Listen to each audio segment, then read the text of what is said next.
Hello student, आपका बहुत बहुत स्वागत है मेरे यूट्यूब चैनल पर। आज हम लोग इस वीडियो में पढ़ने वाले हैं क्लास 10 का लेसन नंबर 2, जिसका नाम है अ लेटर टू गॉड, जिसको लिखे हैं जेएल फ्यूंस ने। तो चलिए शुरू करते हैं। अगर आपने पहले की वीडियोज़ को नहीं देखा है पहले चैप्टर की, तो आप प्लीज़ प्लेलिस्ट में जाएँ और वीडियो को ज़रूर देखें। और अगर आपको वीडियो पसंद आता है तो हमारे इस चैनल को सब्सक्राइब जरूर कर लें और वीडियोज़ को लाइक करें। अबाउट द लेसन पढ़ लेते हैं। Lencho a hard working farmer, Lencho एक कठिन परिश्रम करने वाला किसान, लिव्ड इन ए वैली, एक घाटी में रहता था। ऑन द टॉप, जो ऊंचाई पर स्थित थी, ऑफ ए लो हिल, एक निचली पहाड़ी के। कह रहा है कि लेंचो एक बहुत ही कठिन परिश्रम करने वाला किसान निचली पहाड़ी के सबसे ऊंचाई पर स्थित घाटी पर रहता था। वन मॉर्निंग, एक सुबह, ही फेस्ड र्यून, र्यून का मतलब होता है दोस्तों विनाश।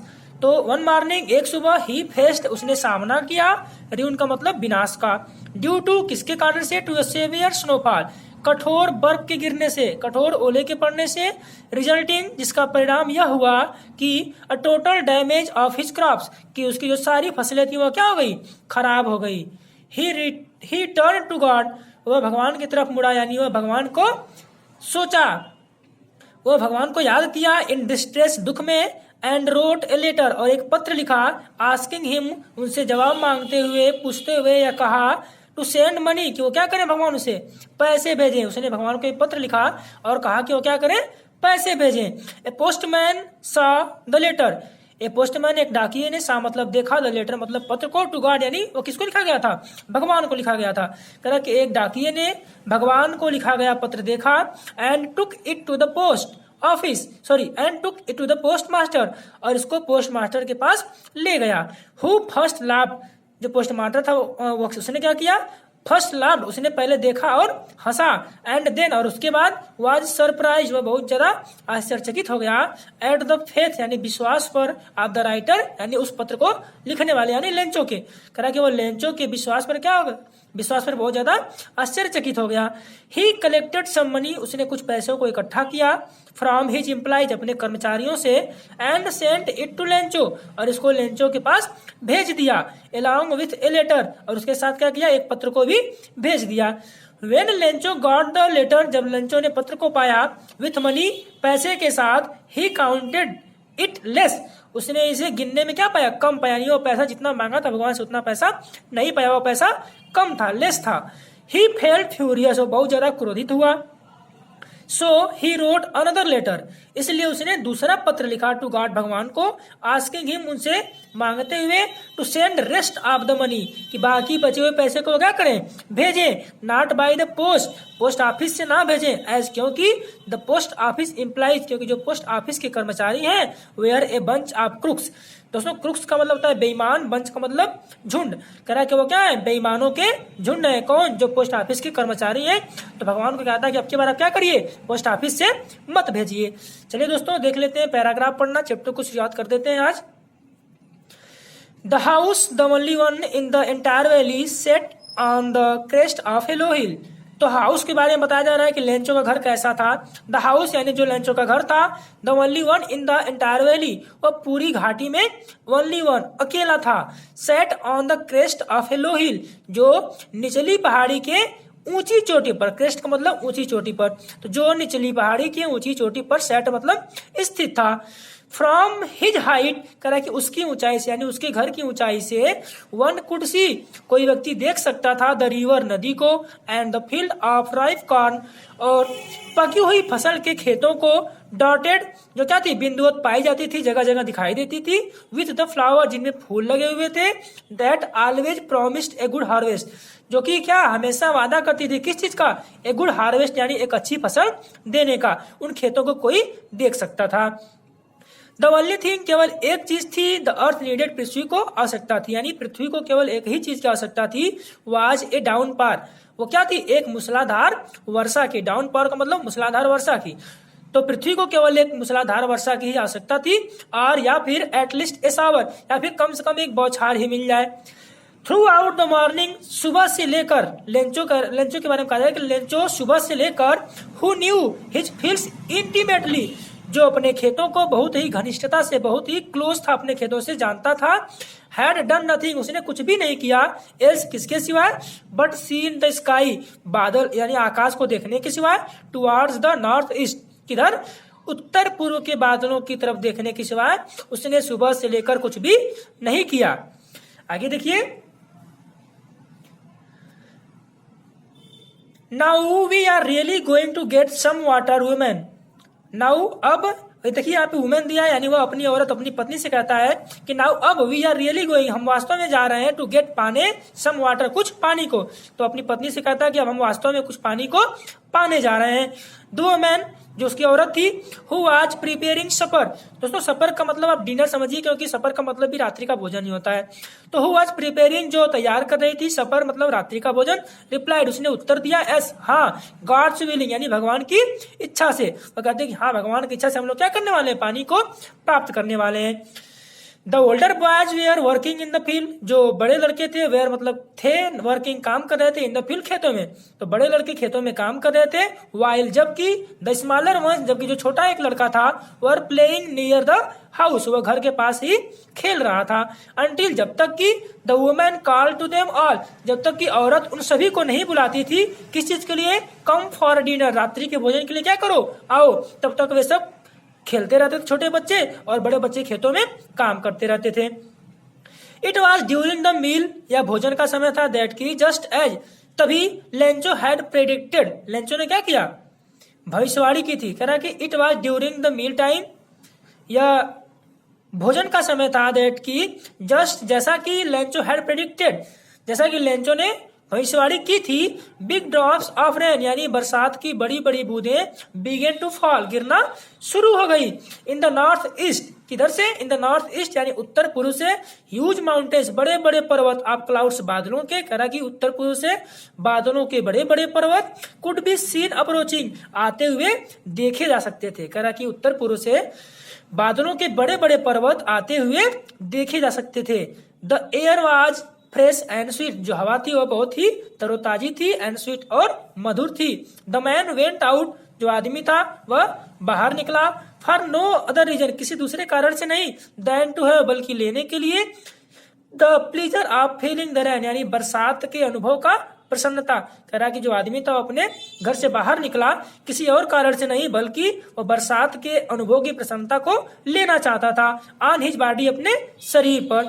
एंड व्हेन ही रिटर्न, और जब वो वापस लौटा, ही एक्सक्लेम्ड, वो बहुत ज्यादा आश्चर्य से चिल्लाया, आश्चर्य से बोला कि these are not rain drops, ये बरसात की बूंदें नहीं है, फॉलिंग फ्रॉम द स्काई, जो आकाश से गिर रही है। कह रहा कि these are not rain drops falling from the sky, यह बरसात की बूंदें नहीं है जो आकाश से गिर रही हैं। दे आर न्यू कॉइन्स, वो क्या है, नए सिक्के हैं। दोस्तों ऐसा क्यों कर रहा है, क्योंकि उसकी फसल को पानी की बहुत ज्यादा जरूरत थी, इसलिए कह रहा है कि दे आर न्यू कॉइन्स, ये क्या है, नए सिक्के हैं। The big drops are 10 cents, कह रहा है कि जो बड़ी बूंदें हैं वह 10 सेंट के बराबर है। And the little ones are 5, और जो छोटे छोटे हैं वो 5 सेंट के बराबर है। जैसे हमारे यहाँ रुपया चलता है वैसे वहां पे सेंट चलता है, ठीक है।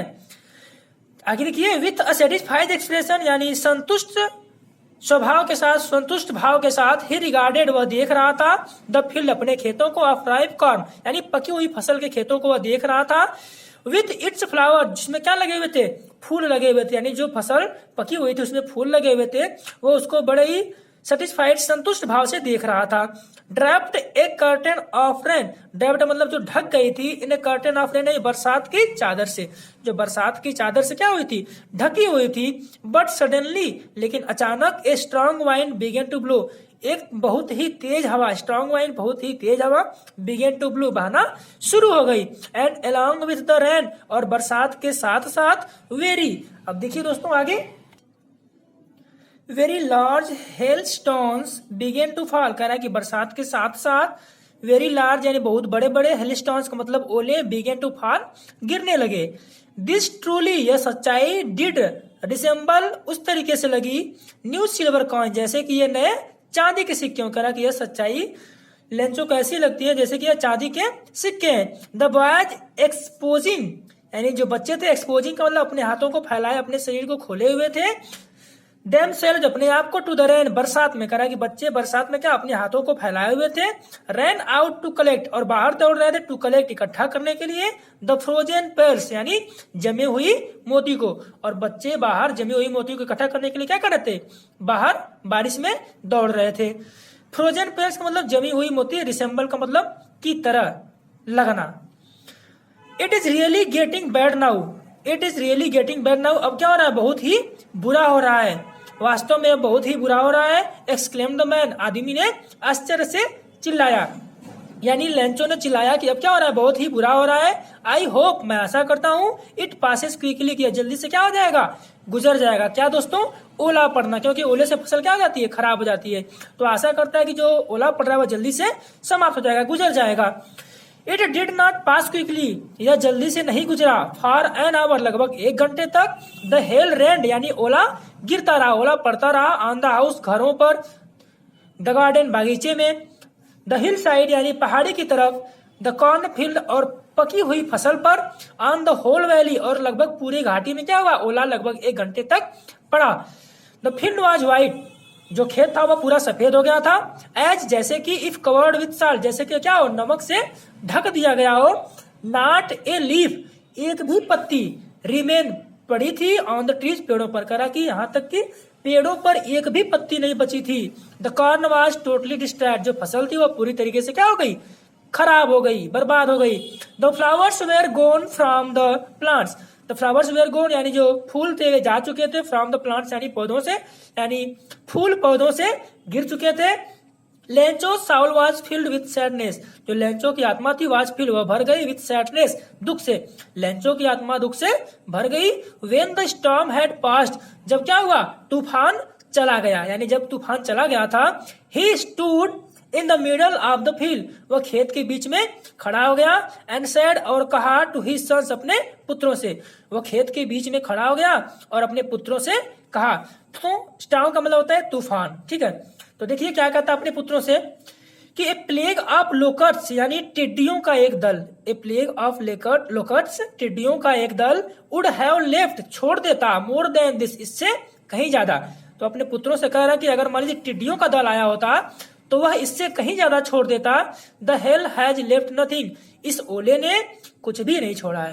कह रहा कि यदि एक टिड्डियों का झुंड आया होता तो would have left more than this, तो वह इससे कहीं ज्यादा छोड़ देता। The hell has left nothing, यानी ओले ने कुछ भी नहीं छोड़ा। दैट नाइट, सॉरी यहाँ पे, दिस ईयर, इस वर्ष, we will have no corn, हमारे पास कोई फसल नहीं होगी, यानी इस वर्ष हमें क्या करना पड़ेगा, भूखों रहना पड़ेगा। That night was a sorrowful one, correct, that night, वह रात, वाज ए सॉरोफुल वन, एक क्या थी, बहुत ही दुख भरी रात्रि थी। ऑल आवर वर्क, हमारे सभी कार्य, फॉर नथिंग, यानी जितने उन्होंने परिश्रम किया था, ऑल आवर वर्क, यानी जितना हमने परिश्रम किया था, फॉर नथिंग, उसके बदले हमें कुछ भी नहीं मिला। देयर इज नो वन, कोई नहीं है, हु कैन हेल्प अस, जो हमारी सहायता कर सकता है। करे कि कोई नहीं है जो हमारी सहायता कर सकता है। We shall all go hungry this year, हम सभी लोग इस वर्ष क्या रहेंगे, भूखों रह जाएंगे। We shall all go hungry this year, हम सभी लोग इस वर्ष भूखों रह जाएंगे। But in the hearts of all who lived in the solitary house in the middle of the valley there was a single hope, help from the god. करे कि but in the hearts of all, लेकिन उन सभी के हृदय में, who lived in the solitary house, जो एकांतमय घरों में रहते हैं, इन the middle of the valley, घाटियों के बीच में। करा कि लेकिन उन लोगों के, उन सभी लोगों के हृदय में जो इस एकांत घाटी के बीच में रहते हैं, there was a single hope, उनके लिए केवल एक ही आशा थी। आशा क्या थी, हेल्प फ्रॉम गॉड, कि भगवान से उनको क्या मिले, कोई सहायता मिले। ठीक है दोस्तों, अब बाकी के वीडियोस को हम लोग अगले पार्ट में देखेंगे। आज हमने यहाँ तक कंप्लीट कर लिया है, 5वें पैराग्राफ की इस लाइन तक हमने कंप्लीट कर लिया है। तो आज के लिए बस इतना ही। अगर आपको वीडियो पसंद आता है तो प्लीज आप वीडियो को लाइक करें और हमारे चैनल को सब्सक्राइब कर लें। इसके बाद इसी का पार्ट 2 आएगा जिसमें हम आगे के इस चैप्टर को डिस्कस करेंगे। धन्यवाद।